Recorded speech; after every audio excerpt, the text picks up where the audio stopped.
Mi hija dijo, en el cielo no necesitarás dinero, y algo en su tono hizo que el suelo se moviera bajo mis pies. Era justo después de comer. Elena estaba enjuagando los platos en el fregadero, su voz demasiado ligera para las palabras que acababa de pronunciar. Se giró a medias hacia mí, sosteniendo un plato húmedo como si fuera una conversación casual. Quiero decir, añadió con una sonrisa que no le llegaba a los ojos. Tienes 72 años. Deberías disfrutar de lo que tienes. No preocuparte por todos esos números de tu cuenta. Yo estaba sentada en la mesa de la cocina, las manos alrededor de una taza de té tibio. La luz del sol a través de la ventana capturaba el borde de su encimera de Silestone, la que yo había apagado la primavera pasada. Miré su rostro, la forma en que sus cejas se levantaban, lo justo para sugerir inocencia, pero no sorpresa. No se repitió. No hacía falta. La había oído y había entendido. Durante años, había elegido el silencio antes que el conflicto. Después de que mi marido, Ramón, falleciera, vendí nuestra casa y me mudé al apartamento anexo detrás de la casa de Elena. Era práctico, sensato. Estarás cerca de los nietos, me dijo, y podemos vigilarnos mutuamente. Pensé que era amor. Tal vez lo fue al principio. Ahora no estaba segura de lo que era. ¿Estás bien, mamá?, preguntó Elena, secándose las manos en un paño de cocina. Pareces pálida. Estoy bien, dije. Mi voz no tembló, pero de repente fui consciente de cada sonido en la habitación. El zumbido de la nevera, el tic-tac del reloj, la forma en que mi té se enfriaba intacto en mi taza.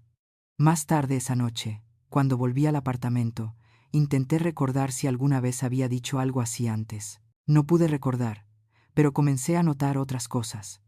Pequeñas cosas, como la forma en que siempre se ofrecía a recoger mi correo, antes de que yo llegara al buzón. Cómo insistía en gestionar mi banca online porque esas páginas web son muy confusas. Cómo el técnico se presentó la semana pasada para arreglar una gotera en el tejado que yo no había mencionado y le envió la factura a mi nombre. A la mañana siguiente, abrí mi cuenta bancaria desde el viejo portátil con el que mi marido solía trastear. Hacía meses que no iniciaba sesión. Había confiado en ella, había confiado en mi hija. Necesité 3 intentos para acertar con la contraseña. Cuando lo hice, los números en la pantalla no tenían sentido. 3 grandes retiradas en el último mes. Una para una nueva unidad de aire acondicionado. Recordé a Elena quejándose de que la suya se había estropeado. Otra para Reformas El Álamo. Y una que solo ponía fondo de inversión FTL. Me quedé mirando la pantalla tanto tiempo que olvidé respirar. Ella tenía acceso. Yo se lo había dado voluntariamente después de la muerte de mi marido. Dijo que solo ayudaría con las facturas. Nada importante, mamá. Solo una red de seguridad. Cerré el portátil lentamente. Esa noche, le pregunté, ¿qué es esto del fondo FTL? Mi voz era tranquila, uniforme. Ella parpadeó. ¿Qué? Mi cuenta, dije. Hay un pago de 10.000 al fondo de inversión FTL. Oh, eso. No te preocupes. Es algo que el trabajo de Javier está haciendo. Es completamente seguro. Javier era su marido, un contable o asesor financiero. Nunca estuve segura. Todo lo que sabía era que nunca me había mirado a los ojos más de unos pocos segundos. Asentí. No discutí. Pero esa noche, saqué una libreta y comencé a escribir fechas, números, nombres. También recordé otra cosa. 2 semanas antes, Elena me había traído una taza de chocolate caliente antes de acostarme. Deberías descansar más, me había dicho suavemente. Pareces cansada últimamente. No me había parecido extraño en ese momento. Ahora sí. Esa misma semana, insistió en organizar mis medicamentos. Tomas demasiados. Déjame que te los ordene. Me había sonreído y la había dejado. Al día siguiente, llamé a mi banco y le pregunté a un joven educado si podía repasar mi historial de transacciones. Por supuesto, señora Vidal, dijo alegremente. Permítame verificar algunas cosas. Leyó una lista de cargos. La mayoría no los reconocí. Algunos eran pequeños, compras online, electrónica. Uno era un servicio de entrega de vino que nunca usé. Otro era una provisión de fondos para un despacho de abogados. ¿Podría decirme quién autorizó esos? Pregunté, fingiendo curiosidad. Claro. Fueron iniciados desde el acceso conjunto de usuario autorizado, Elena Marcos. Le di las gracias y colgué. Luego me senté en mi cama durante mucho tiempo, mirando la pared verde pálida. Mi hija estaba vaciando mi dinero. Y por la forma en que me había sonreído ayer, no creía que yo viviría lo suficiente para darme cuenta. Fue entonces cuando lo supe. No dormí esa noche. A las 3 de la mañana, me senté en la mesa de la cocina con la luz apagada, viendo cómo las sombras se movían por el suelo de gres. La casa estaba tranquila en el lado de Elena, nada más que el crujido ocasional de las tuberías. Todavía podía oír sus palabras del día anterior. Suaves, casuales, casi amables. En el cielo no necesitarás dinero. Quizás pensó que yo estaba lista para irme. Quizás estaba ayudando a que eso sucediera. Por la mañana me hice una tostada y me senté con ella intacta. Las cifras del banco giraban en mi mente. Recordé cuando añadí a Elena a mis cuentas hace 6 años, después de la muerte de Ramón. Estaba cansada, abrumada, y ella era tan eficiente, tan segura. Simplemente lo haremos más fácil, dijo. Si algo sucede, puedo intervenir rápidamente. Es más seguro así. La creí. A las 8, había hecho una lista. No solo de las retiradas, sino de las frases, los momentos. Cuando me preguntó si me sentía más cansada últimamente. Cuando Javier mencionó las residencias asistidas durante la cena, solo para planificación futura. Cuando mi calefacción se había apagado misteriosamente el invierno pasado, y ella dijo, «No te preocupes, mamá, yo me encargo». Siempre lo decía amablemente, como una hija que se preocupaba demasiado.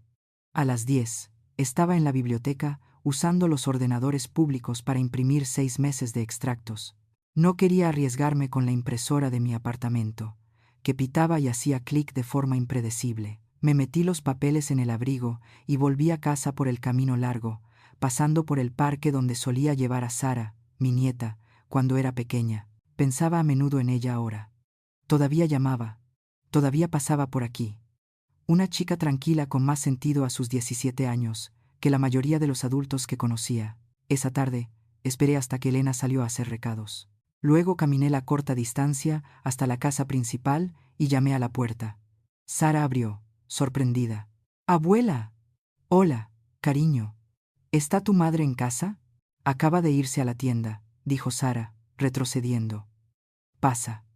¿Quieres un té?» «No, té no, solo una pregunta». Inclinó la cabeza, curiosa. «¿Qué pasa? ¿Alguna vez has oído a tu madre o a Javier hablar sobre qué pasaría si algo me sucede a mí?» Mantuve mi voz uniforme. Sara dudó. «Algo de salud o financiero». Hizo una pausa más larga esta vez. Luego asintió una sola vez. «Tenían una carpeta en la encimera de la cocina la semana pasada. Vi tu nombre en ella». «¿Qué tipo de carpeta?» «No sé». Mamá la cerró rápido, pero parecía oficial. Estudié su rostro, honesto, preocupado, no sorprendido. «Quiero preguntarte algo más», dije más suavemente ahora. «Si yo ya no estuviera aquí, ¿qué pasaría con mis cuentas? ¿Lo sabes?» Ella parpadeó. «Creo que todo va a mamá, ¿no?» Asentí. «Eso es lo que ella también cree». Sara se mordió el labio. «¿Pasa algo?» «Sí», dije. «Algo va muy mal, pero voy a arreglarlo». Ella buscó mi mano instintivamente, cálida, firme, la única mano últimamente que no quería algo de mí.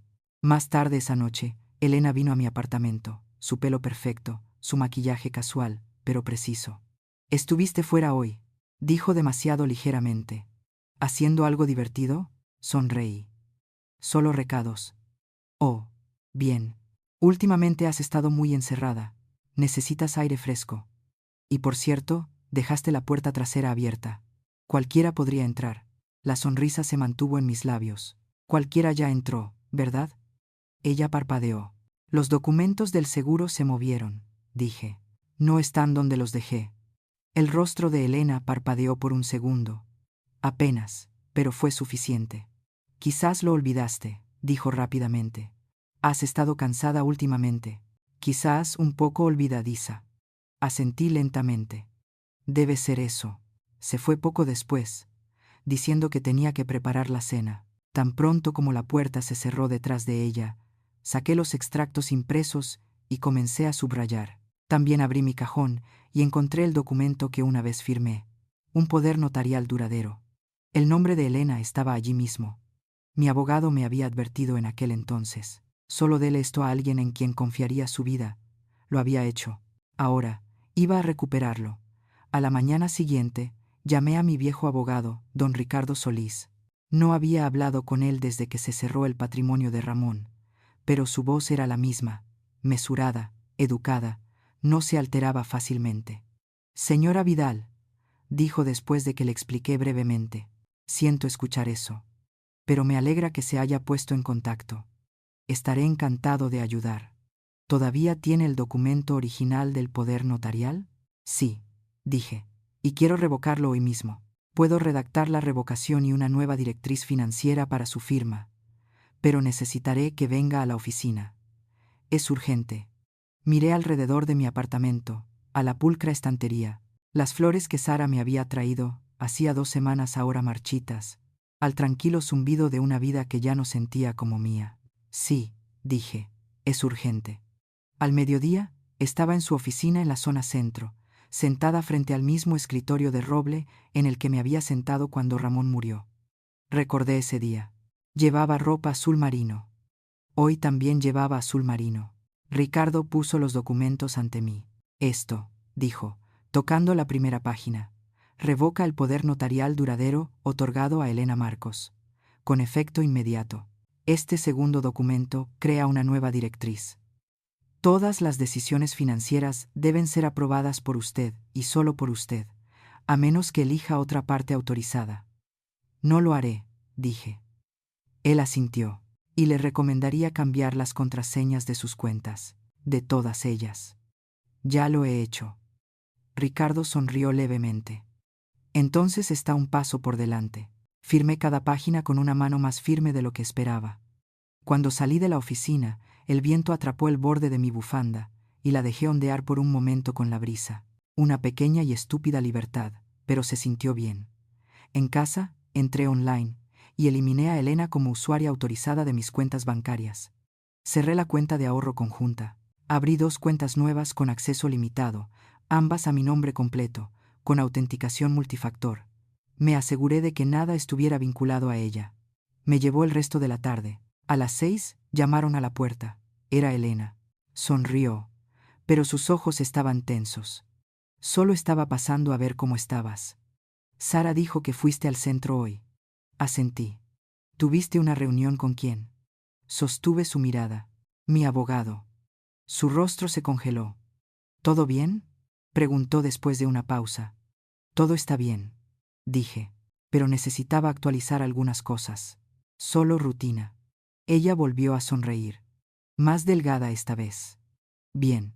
Es importante mantener las cosas en orden. Especialmente a tu edad.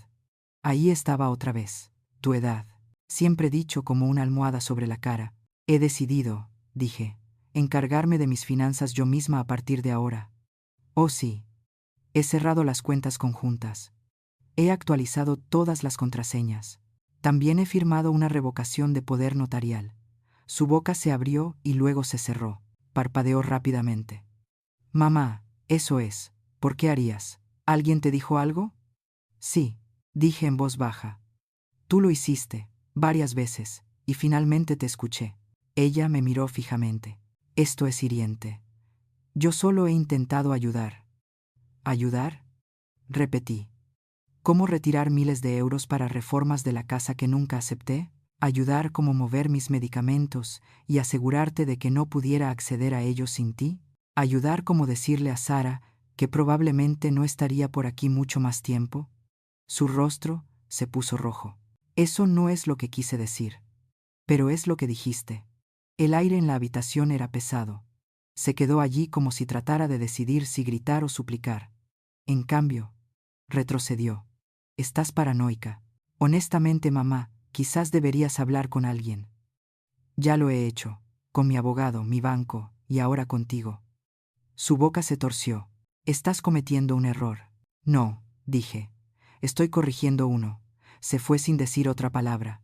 Más tarde esa noche, escribí una carta al banco confirmando todos los cambios por escrito. Luego me senté y miré mi testamento. No lo había actualizado desde la muerte de Ramón. En aquel entonces, le dejé todo a Elena. Me quedé mirando esa línea durante mucho tiempo. Luego cogí el teléfono y llamé a Ricardo de nuevo. Señor Solís, dije, me gustaría actualizar mi testamento y me gustaría nombrar a un nuevo beneficiario. No esperaba que Sara apareciera esa noche. Llamó suavemente como siempre y asomó la cabeza antes de que yo pudiera contestar. ¿Estás bien?, preguntó. Mamá no lo está. Le hice un gesto para que entrara. Ven a sentarte. Dejó su mochila junto a la puerta y se sentó en la pequeña mesa donde yo solía leer el periódico. Hoy parecía mayor de 17 años, cansada alrededor de los ojos, como alguien que había estado conteniendo demasiado durante demasiado tiempo. Llegó a casa dando portazos a los armarios, dijo Sara. Dijo que estabas complicando las cosas. ¿Qué pasó? Recuperé lo que era mío, dije. Y a tu madre no le gustó. Sara asintió lentamente. Dijo que estabas confundida, que alguien se había metido en tu cabeza. Levanté una ceja. ¿Te parezco confundida? Ella sonrió un poco. No, ni de cerca. Serví té para las dos.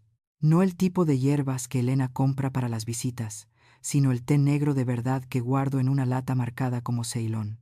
A Sara siempre le gustó el olor. ¿Alguna vez te habló de lo que me pasaría?, pregunté, manteniendo un tono ligero. Sara se sintió incómoda. No directamente, pero he oído cosas sobre gestionar tus bienes, sobre el deterioro de la memoria. Le dijo a Javier que estabas empezando a fallar. No le di mucha importancia. Pensé que solo estaba siendo dramática. ¿Dijo algo sobre dinero? Sara dudó. Luego asintió. Una vez dijo, pronto mamá no necesitará mucho. Todo nos llegará a nosotros eventualmente.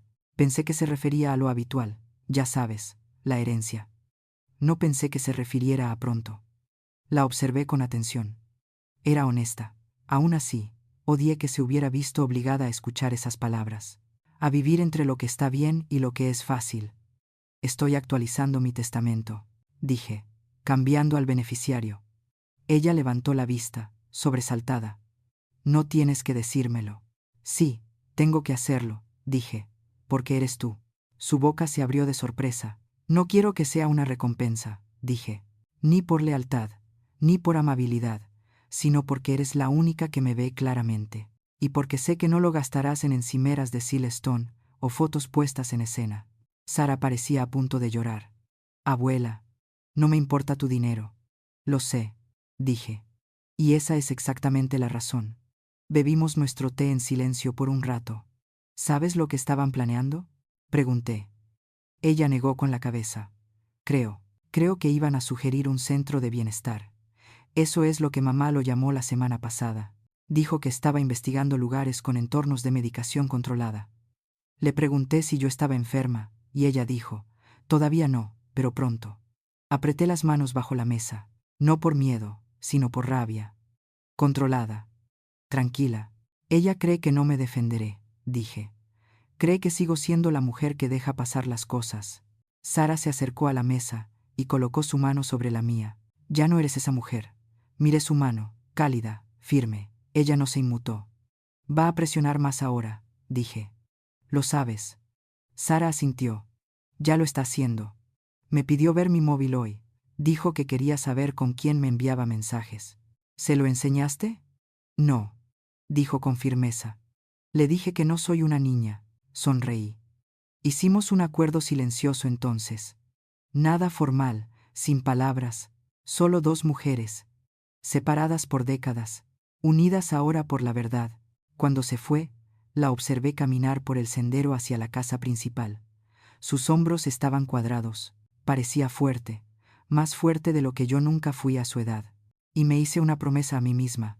No la dejaría para que limpiara un desorden que yo había tenido demasiado miedo de afrontar, nunca más. Elena vino a la mañana siguiente sin llamar. Todavía tenía la llave de repuesto.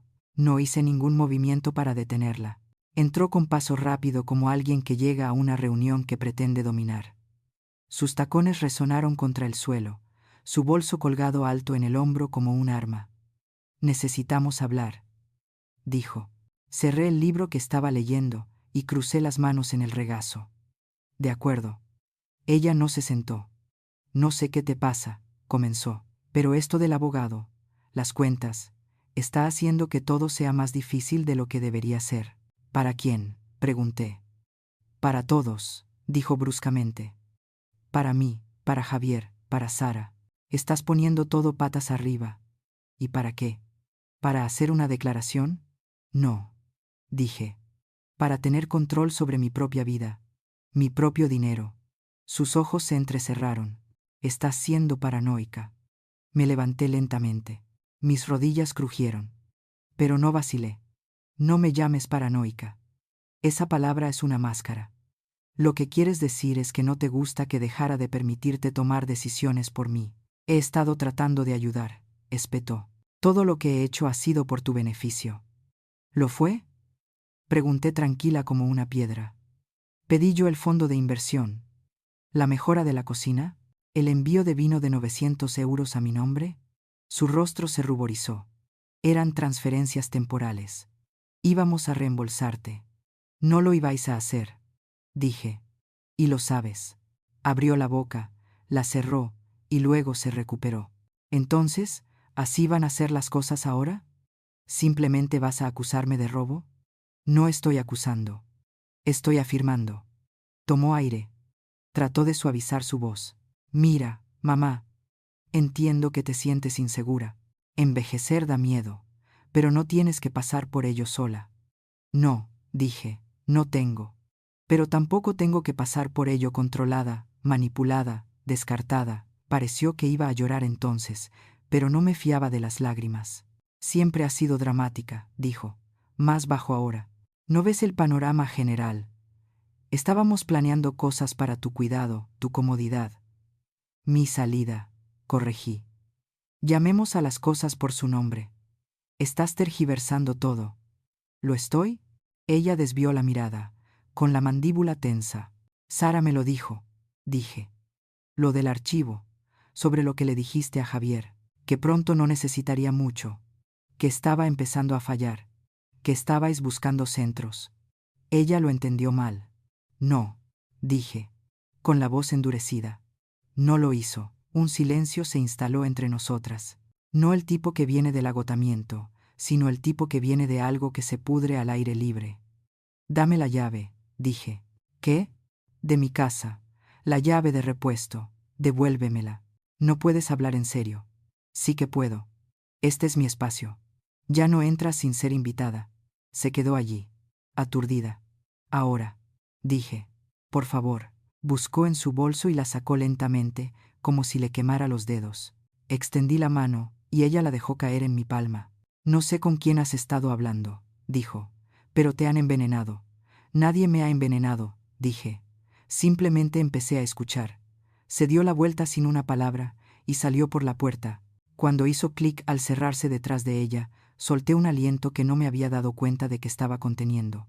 Mi mano todavía estaba apretada alrededor de la llave. No era rabia lo que temblaba en mis extremidades. Era alivio, y debajo de eso, una tranquila y creciente resolución. El silencio, después de que Elena se fuera, no trajo paz.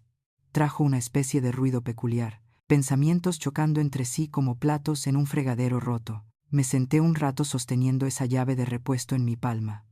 Mi mano se había quedado rígida.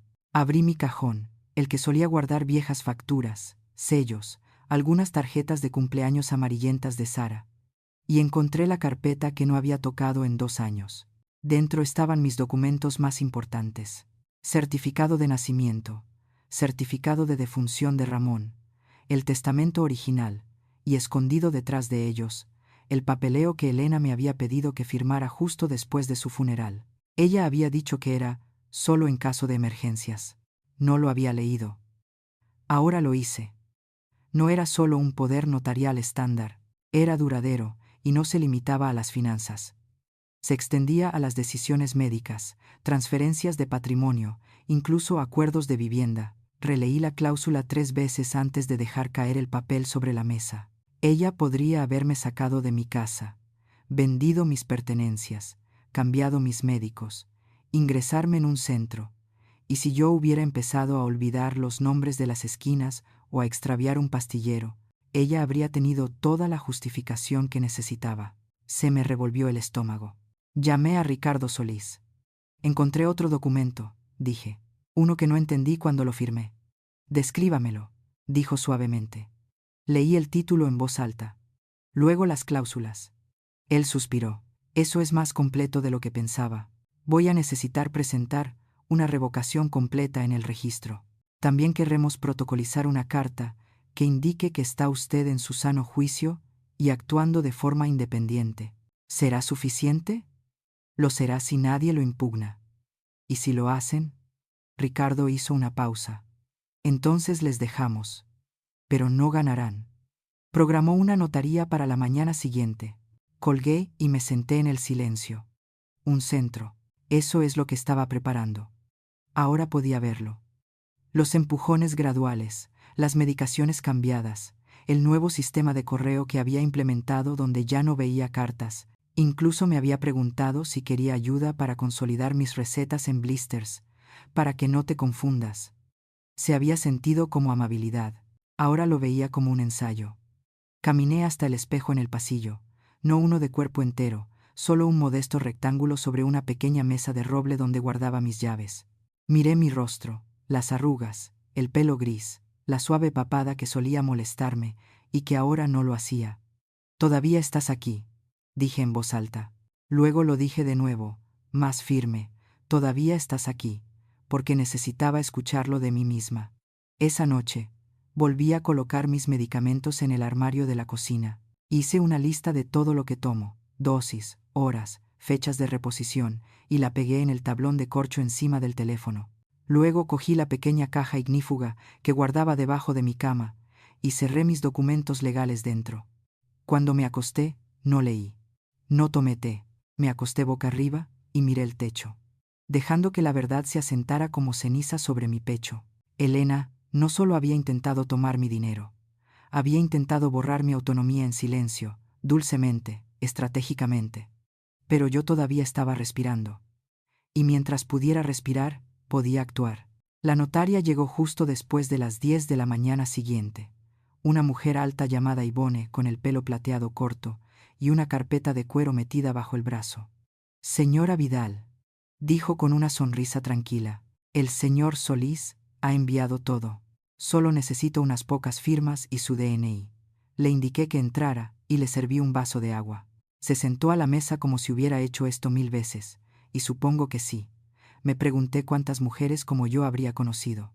Mujeres sonriendo educadamente mientras sus manos temblaban bajo la mesa.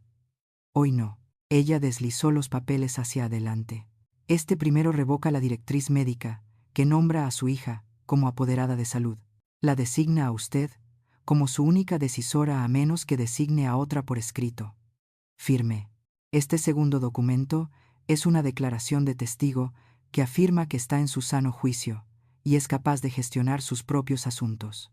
Volví a firmar, y este último elimina a cualquier beneficiario secundario previamente nombrado de asuntos financieros, médicos o de vivienda, a menos que usted lo restablezca. Hice una pausa.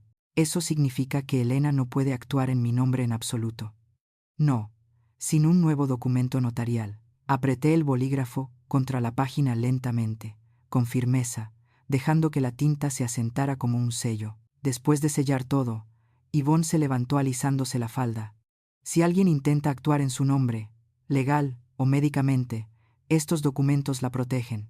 Haga copias. Guarde una aquí, una con su abogado y otra en un lugar cerrado. Asentí. Tengo una caja ignífuga. Bien, dijo. Úsela. Se fue con un apretón de manos, sin aspavientos.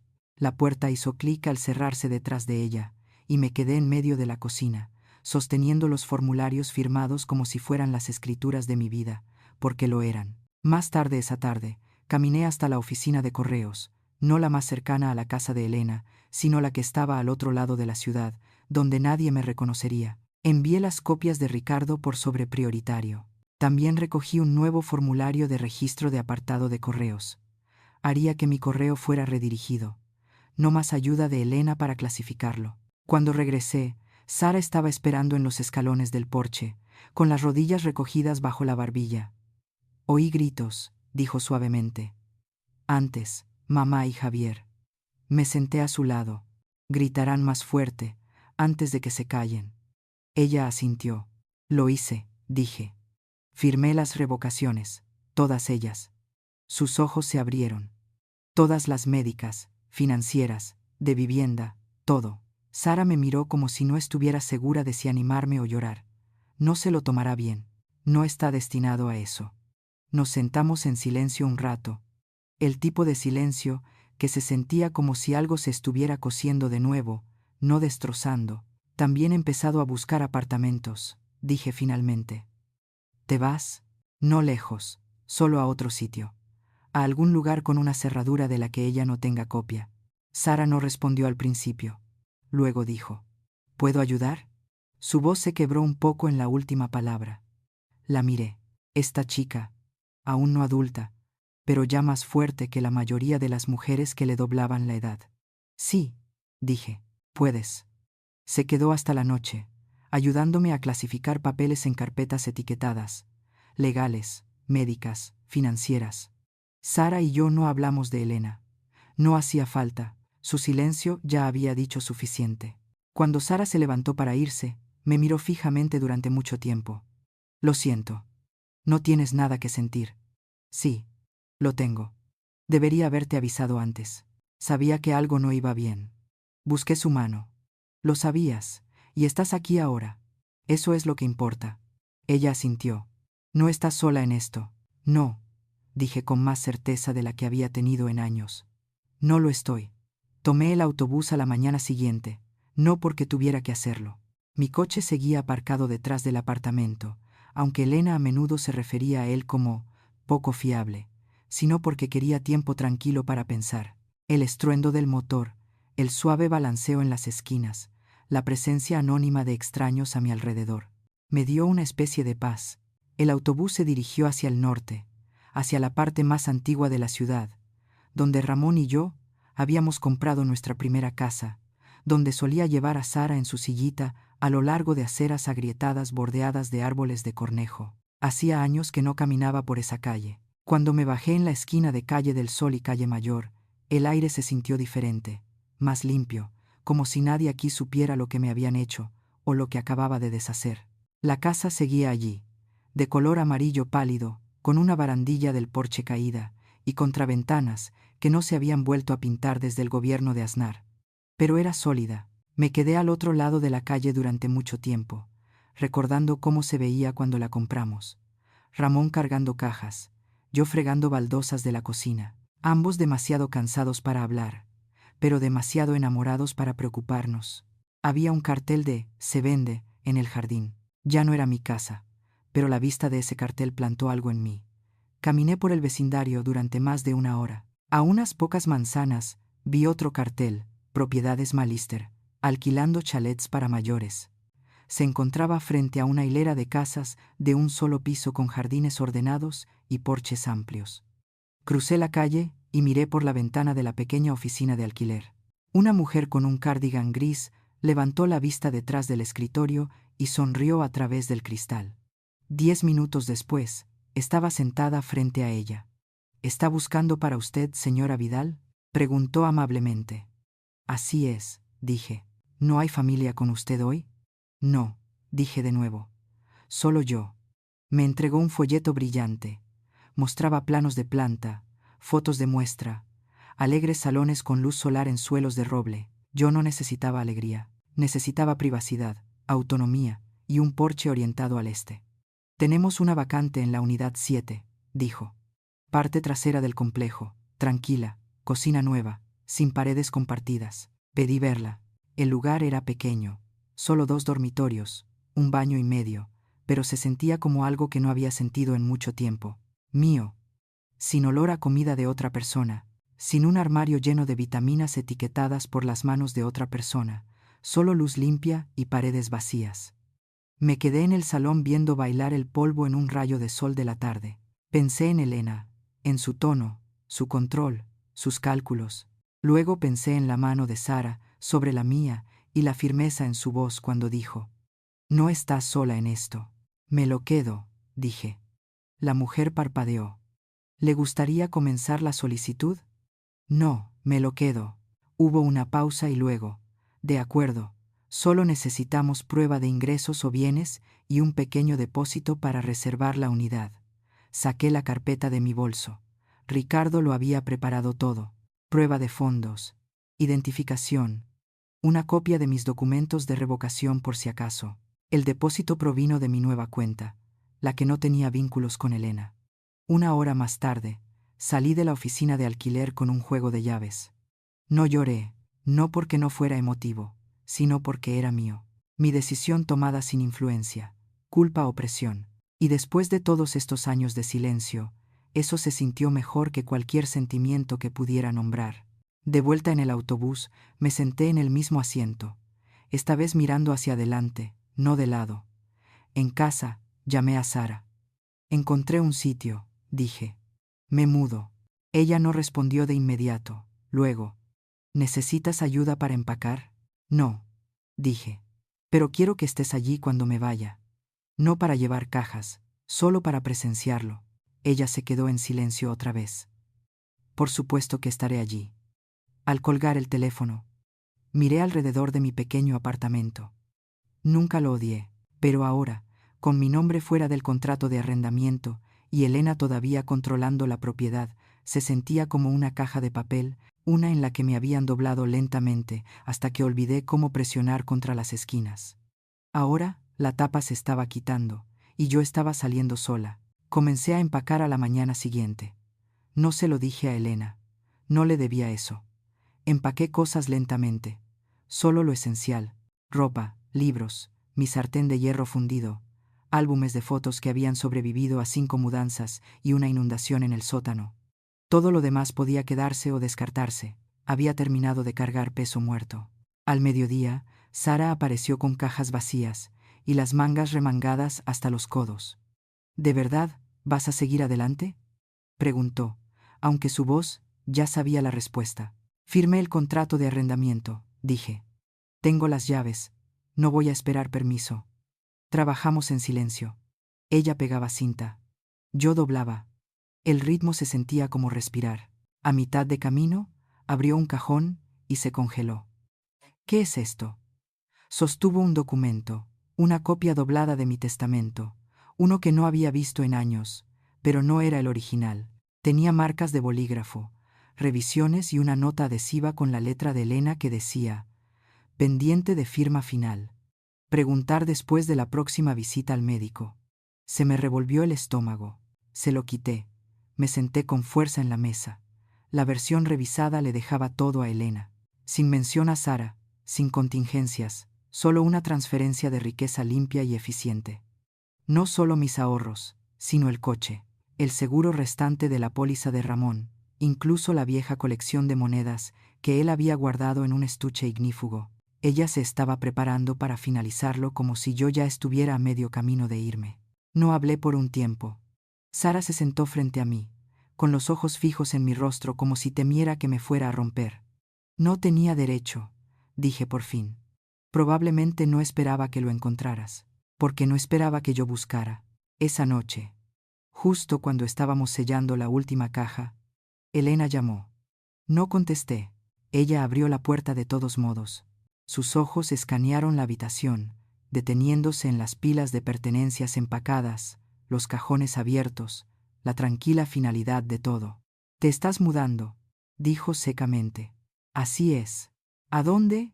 «No importa». Ella entró, su voz más aguda ahora. «No me lo dijiste». «No necesitaba hacerlo». «Mamá, esto es».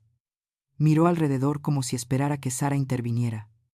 «Esto es precipitado». «No», dije. «Esto está retrasado». Sus ojos se posaron en el documento de la mesa. El testamento. Su rostro cambió. «Iba a hablar contigo sobre eso», dijo rápidamente. «Es solo un borrador. Estábamos esperando a que tú». Nunca pedí un nuevo borrador. Pensé que facilitaría las cosas. ¿Para quién? Silencio. Me adelanté. Cerré la carpeta lentamente. Deliberadamente. «Ya has cogido bastante», dije. dinero, espacio, confianza.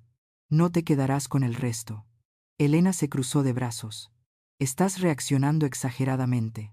Siempre has tenido un toque dramático. Sara dio un paso hacia ella. No lo hagas. Elena se giró, pillada desprevenida. Perdón.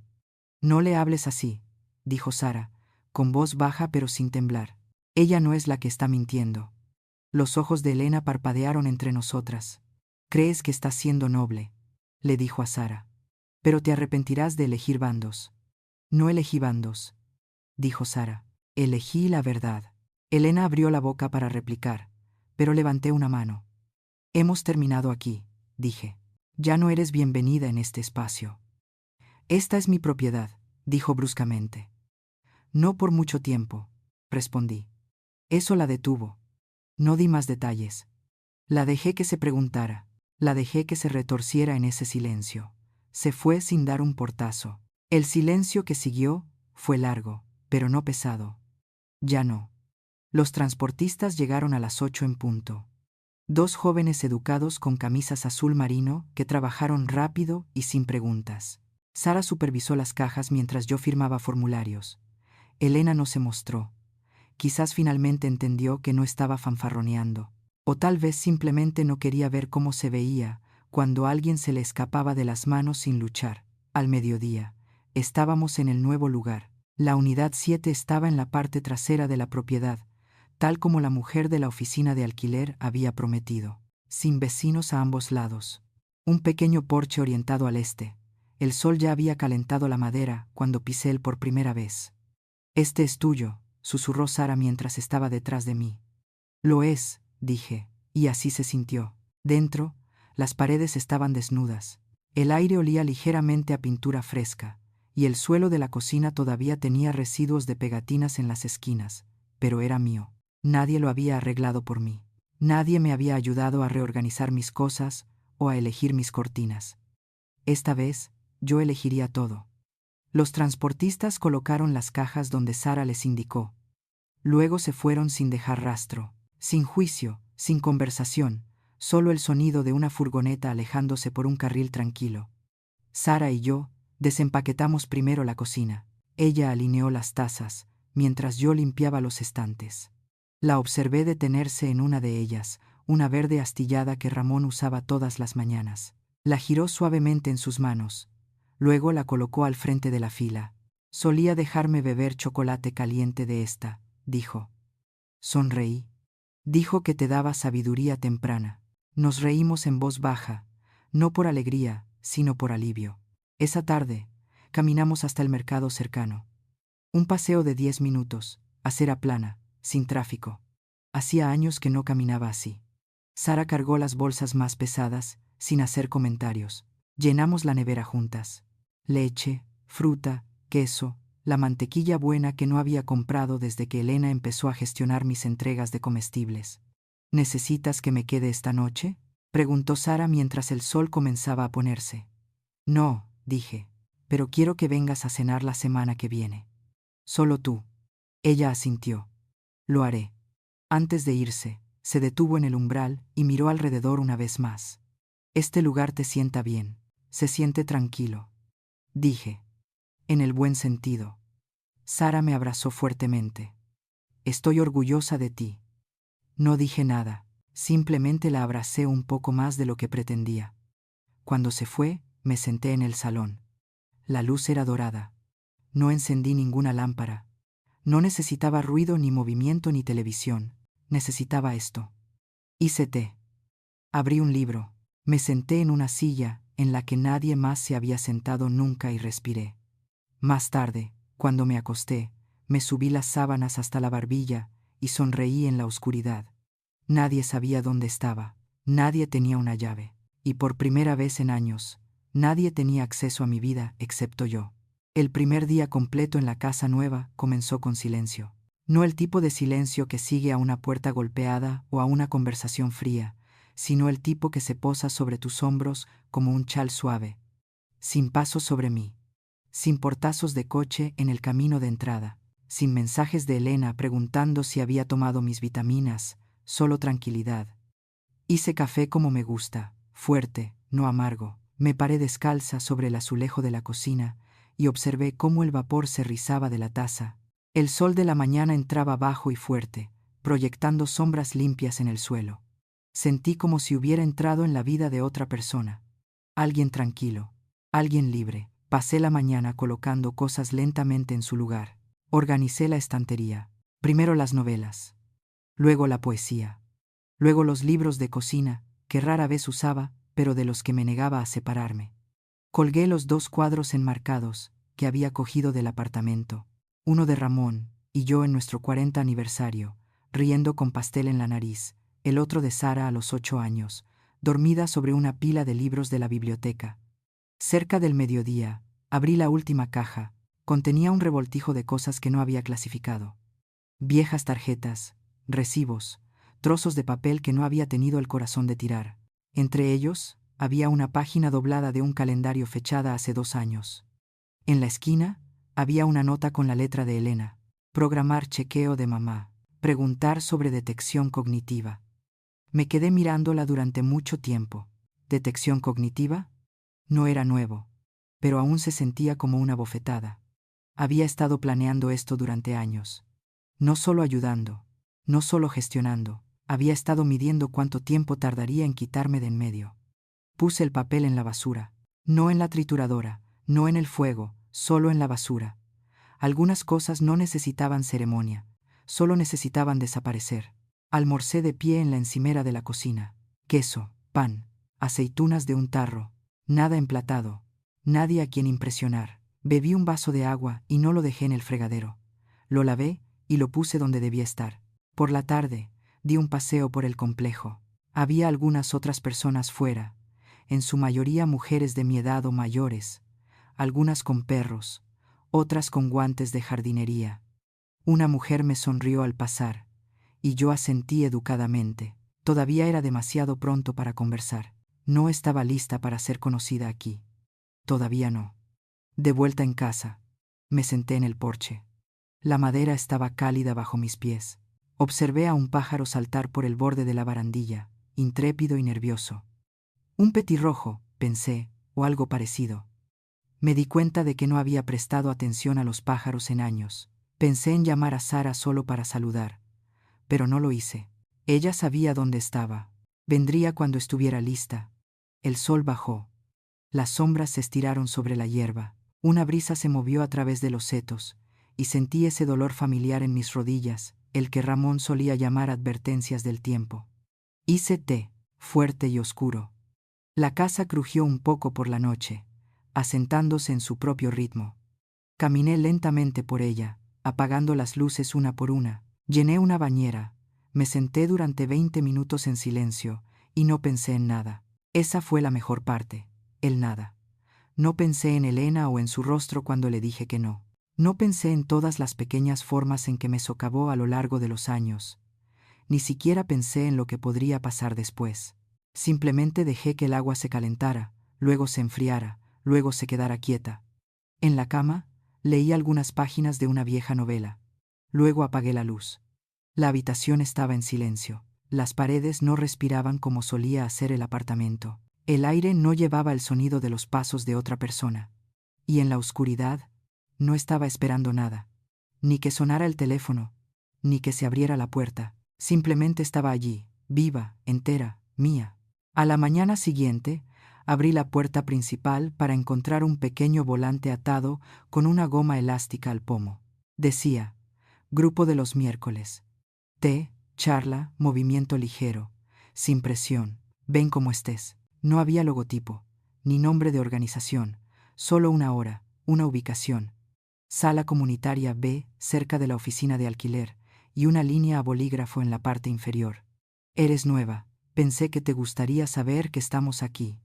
Sin firma. Sostuve el volante en mi mano por un rato antes de dejarlo en la mesa. Al mediodía me había olvidado de él. Limpié la cocina, reorganicé el armario del pasillo, planché una blusa que no había usado en meses. Me dije a mí misma que estaba bien estando sola. No necesitaba charlas triviales ni cumplidos sociales. Me había ganado mi tranquilidad, pero cuando llegaron las 3, me encontré de pie en el borde de la sala comunitaria B.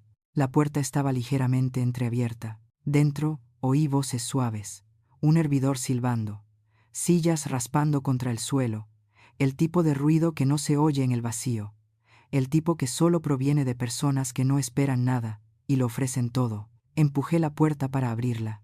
5 mujeres estaban sentadas alrededor de una mesa con tazas desiguales y un plato de galletas de mantequilla. Levantaron la vista, no sobresaltadas, solo curiosas. Adelante, dijo una de ellas. Su voz era cálida, pero no dulce. Lo hice. No preguntaron quién era. No preguntaron por qué vine. Alguien me deslizó una silla. Otra me pasó una taza sin hacer comentarios. Soy Elisa, dijo la mujer más cercana a mí. Una mujer de ojos vivos con rizos plateados recogidos en alto. Estas son Carmen, Rosa, Noa y Marianne. No somos un club. Simplemente nos gusta comprobar que todavía estamos vivas los miércoles. Eso me hizo sonreír. Soy Teresa, dije. Acabo de mudarme a la unidad 7. Esa es la tranquila, dijo Noa. ¡Qué suerte! Bebí el té. Era fuerte. Sin azúcar. No preguntaron por hijos ni matrimonio, ni de dónde venía. Solo pequeñas cosas. Cómo me gustaba la luz por la mañana. Si la presión de la ducha era decente. Si las paredes crujían por la noche. Sentí que algo cambiaba. No grande, pero real. Después del té, Carmen sacó una caja de pequeñas pelotas de goma e hizo un gesto hacia la parte trasera de la sala. Movimiento ligero, dijo. Órdenes del médico. No se requiere spandex. Nos pusimos de pie en un círculo lento y torcido, levantamos los brazos, rodamos los hombros, nos estiramos hasta que nuestras articulaciones suspiraron. Alguien puso jazz suave. Elisa se movía como si hubiera sido bailarina una vez. Sus manos aún recordaban más de lo que sus rodillas podían seguir. Yo me moví suavemente, no porque no pudiera ir más rápido, sino porque no quería perderme nada. Cada estiramiento se sentía como un hilo vuelto a poner en su sitio.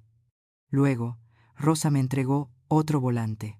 A la misma hora la semana que viene, dijo. O no vengas. De cualquier manera, seguirás siendo una de nosotras. Sonreí. Podría venir. No se preocuparon, no me abrazaron, simplemente asintieron y siguieron su camino. Cuando volví a casa, la luz era suave y baja. Pasé junto a una mujer regando sus plantas en su porche. Ella me saludó. Yo le devolví el saludo. En casa, puse el segundo volante en la encimera de la cocina junto al primero. No los necesitaba, pero me gustaba saber que estaban allí. Esa noche, me senté en el porche y llamé a un número antiguo, uno que no había marcado en más de un año. Diga, dijo una voz que conocía como una vieja canción. Anita, dije. Soy Teresa. Hubo una pausa, luego un aliento, luego, Dios mío, pensé que habías desaparecido. Casi lo hago, dije. ¿Qué pasó? Algo que dejé de permitir. Otra pausa. Más larga esta vez, luego un tranquilo. Bien. Hablamos durante 40 minutos. Sin cumplidos, solo la verdad en dosis medidas. Ella me contó sobre la muerte de su perro. Yo le conté sobre Elena. Intentó doblegarme a su versión de mi vida, dije. Y ni siquiera me di cuenta hasta que los bordes desaparecieron. Eso es lo que hacen, dijo Anita. Algunos hijos aman a sus padres en pedazos pequeños y convenientes, no enteros. No respondí. No hacía falta. Antes de colgar, dijo. Vuelve a llamar, incluso si no sabes qué decir. Lo haré. Y lo dije en serio. Cuando me acosté esa noche, la casa no se sintió tan nueva, se sintió habitada. Y por primera vez, me di cuenta de que no solo escapé de algo. Había llegado. Ella me encontró. Por supuesto, sabía que lo haría. Había pasado 5 días sin tener noticias de Elena. 5 días sin mensajes, correos electrónicos, llamadas telefónicas teñidas de preocupación forzada. Pensé que tal vez había entendido el mensaje. Quizás el silencio era su retirada final. Pero al 6.º día, apareció. Llamó, no con los nudillos, sino con la palma de la mano. 3 golpes suaves y deliberados que decían: sé dónde estás y no me he ido a ninguna parte. No contesté de inmediato. Volvió a llamar. Abrí la puerta. Estaba de pie en el porche, con un abrigo beige, demasiado caro para el clima, agarrando su bolso, como si se lo fueran a arrebatar. Su rostro estaba cuidadosamente preparado en algo parecido al remordimiento. No estoy aquí para discutir, dijo. Bien, respondí. No atiendo discusiones en mi porche. Ella sonrió demasiado rápido. ¿Te ves bien? Dejé que eso se quedara entre nosotras como humo. Solo quería ver que estás bien. Viniste a mirar, dije, no a escuchar. Tomó aire. Mamá, sé que las cosas se fueron de las manos. Presioné demasiado. Lo veo ahora. Solo estaba tratando de mantener todo manejable. ¿Para quién? Sus ojos se desviaron. Tienes que entender, dijo. Después de la muerte de papá, fue como si te desvanecieras. Estabas de duelo, perdida. Yo intervine, ayudé. Tomaste el control. No fue así.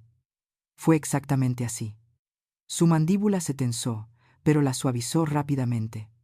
Pensé que estarías agradecida. Dejé escapar una risa corta. No cruel, solo cansada. Agradecida, dije. ¿Por qué? ¿Por perder mi nombre en mis cuentas? ¿Por los medicamentos que no reconocía? ¿Por mi propio testamento sentado en tu escritorio con líneas tachadas? Eso fue Javier, dijo rápidamente. Estaba pensando en el futuro. Y tú también, dije, pero no para mí. Ella no dijo nada. Observé cómo su rostro cambiaba de maneras pequeñas y cuidadosas. La vi calcular el siguiente tono, el siguiente movimiento. Traje algo, dijo, buscando en su bolso. No la detuve. Dejé que interpretara el papel.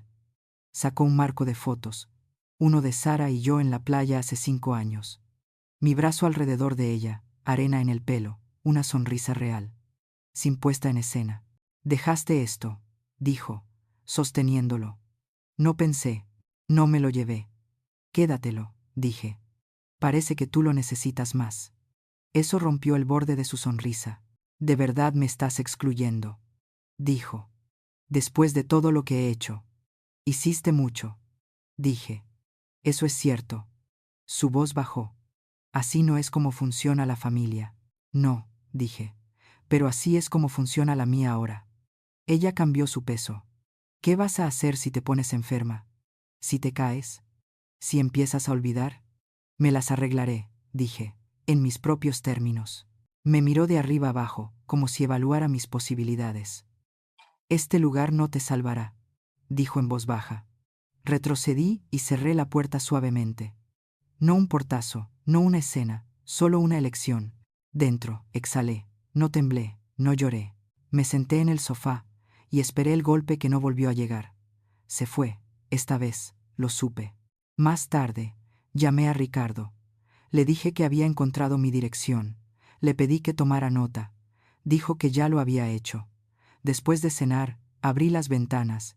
El aire olía a tierra y madreselva. El marco de fotos seguía en el escalón del porche. Lo dejé allí. Por la mañana se había ido.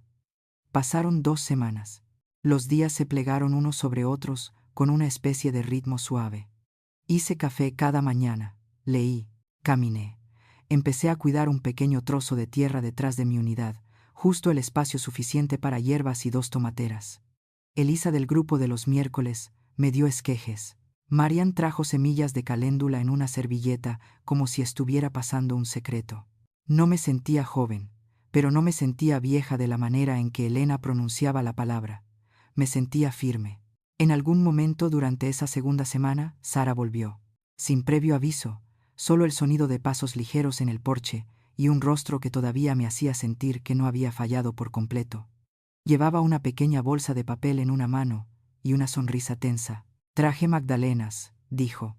Y una pregunta. Abrí la puerta de par en par. Adelante. Nos sentamos a la mesa y ella puso la bolsa entre nosotras. De arándanos, todavía calientes. ¿Has oído hablar de mamá?, preguntó, jugueteando con una servilleta de papel. No, ya no escucho hablar de tu madre. Está furiosa, le dijo a Javier que fue excluida como una extraña. Lo fue. Sara asintió. Dice que quiere disculparse. Dice que estaba tratando de protegerte. Bebí mi té antes de responder. Eso es lo que dice la gente, cuando lo que realmente estaban protegiendo era su comodidad. Me pidió que mediara. Mamá dijo que tal vez yo podría ayudarte a suavizarte. Sonreí. ¿Y tú qué dijiste? Le dije que ya no tiene permitido hablar a través de mí. Me acerqué a la mesa, puse mi mano ligeramente sobre la suya. Esa es una línea difícil de trazar. Estoy orgullosa de ti. Ella no sonrió. En cambio, dijo. Me dijo que me lo estás dejando todo. Ella no debería saber eso. Revisó tus viejos archivos, los que dejaste en el apartamento. Había copias. Sentí que algo se hundía en mi pecho. No por los archivos, sino porque ella había vuelto. Todavía buscando influencia, todavía tratando de leer el final de una historia a la que ya no pertenecía. No quiero tu dinero, Teresa, dijo Sara de repente, su voz quebrándose. Te quiero a ti. Lo sé, pero tengo miedo. ¿Qué pasa si algo te sucede, y soy la única que queda? No sé cómo protegerte. No tienes que hacerlo, dije suavemente. Me estoy protegiendo a mí misma ahora. Ese es el objetivo. Ella parpadeó rápidamente. No me debes nada, añadí. Ni lealtad, ni defensa, ni siquiera visitas. Solo te debes a ti misma el derecho a elegir a quién amas y cómo. Ella dejó escapar un aliento tembloroso. Solo quiero una versión de nosotras que no la tenga a ella, interponiéndose entre nosotras. Asentí. Yo también. Y creo que ya estamos ahí. Nos sentamos en silencio por un momento, dejando que se asentara. Luego se metió la mano en el bolsillo de su abrigo y sacó una pequeña caja de terciopelo. Encontré esto, dijo. Estaba en el fondo de un cajón en tu viejo apartamento. No creo que lo viera. Abrí la caja. Dentro estaba el medallón que Ramón me regaló en nuestro 25 aniversario. No lo había visto desde que nos mudamos al apartamento. Pensé que lo había perdido. No lo hiciste. Lo cerré suavemente. Gracias. ¿Quieres que lo ponga en un lugar seguro? No, dije. Lo llevaré puesto. Tomamos magdalenas. Ella me habló de la escuela, de un ensayo en el que estaba trabajando, de cómo Javier había empezado a beber más temprano en el día. Escuché sin intentar arreglar nada, lo que estaba aprendiendo que era suficiente. Antes de que se fuera, le pregunté, ¿todavía te sientes asustada? Pensó por un momento. Un poco. Bien, dije. Eso significa que estás prestando atención. Me abrazó fuertemente, sus brazos más firmes de lo que recordaba. Te quiero, dijo en mi hombro. Lo sé, dije. Y esta vez, lo creí. Han pasado 3 meses. Los tomates tardaron más de lo que esperaba. Pero son dulces. La menta se extendió demasiado, como siempre lo hace la menta, y dejé de luchar contra ella. Mi pelo se ha adelgazado un poco más. Mi sueño es más ligero, pero me despierto en una casa donde cada objeto me pertenece, y nadie observa cómo sostengo mi taza o cuestiona lo que olvido. Elena no ha vuelto. Envió una carta una vez. Larga, llena de disculpas que no eran realmente disculpas, del tipo que dicen. Siento que te sientas así. No respondí. La trituré. No con rabia, sino con paz. Algunas puertas no necesitan ser golpeadas, solo necesitan permanecer cerradas. Sara todavía visita, no todos los días, pero con la frecuencia suficiente. Trae cosas pequeñas. Un artículo que encontró. Un libro que cree que me gustará. Galletas que intentó hornear por primera vez. Ya no pregunta por el pasado. Hemos hecho espacio para el presente. Me he unido a las mujeres del grupo de los miércoles 2 veces más. No hablo mucho. No necesito hacerlo. Simplemente estar entre otras que han sobrevivido a cosas que nadie escribe es suficiente. Nos movemos juntas. Bebemos té fuerte. Nos miramos a los ojos como personas que reconocen el fino hilo entre aferrarse y dejar ir. Una tarde, Elisa preguntó, ¿te sientes libre? Respondí sin pensar. Me siento consciente, y eso era mejor. He escrito un Nuevo Testamento, no por despecho, sino porque necesitaba un registro que dijera la verdad. Le he dejado la casa a Sara, no por lo que ha hecho, sino por quién es. Le he escrito una carta para que la abra después de que me haya ido. Es corta, solo unas pocas líneas, pero creo que se mantendrán. También he escrito algo más, una pequeña hoja de papel pegada en el interior de mi armario. Dice, si estás leyendo esto y alguien te ha hecho sentir más pequeña de lo que eres, quiero que sepas que no estás rota, no estás olvidadiza, no llegas demasiado tarde, todavía estás aquí. Y eso es suficiente para empezar. No sé quién lo encontrará algún día, pero espero que lo hagan. Hay una especie de fuerza que no parece una pelea. Parece una mujer sentada sola en su silla, sirviendo una taza de té y sin pedir permiso para existir. Ahí es donde estoy. Y si has leído hasta aquí, tal vez ahí es donde estás tú también. Así que lo diré claramente. Si alguien intentó escribirte fuera de tu propia vida, coge el bolígrafo. Si alguien intentó planificar tu salida, abre la puerta y camina hacia adelante. Y si todavía estás respirando, no has terminado. Yo tampoco.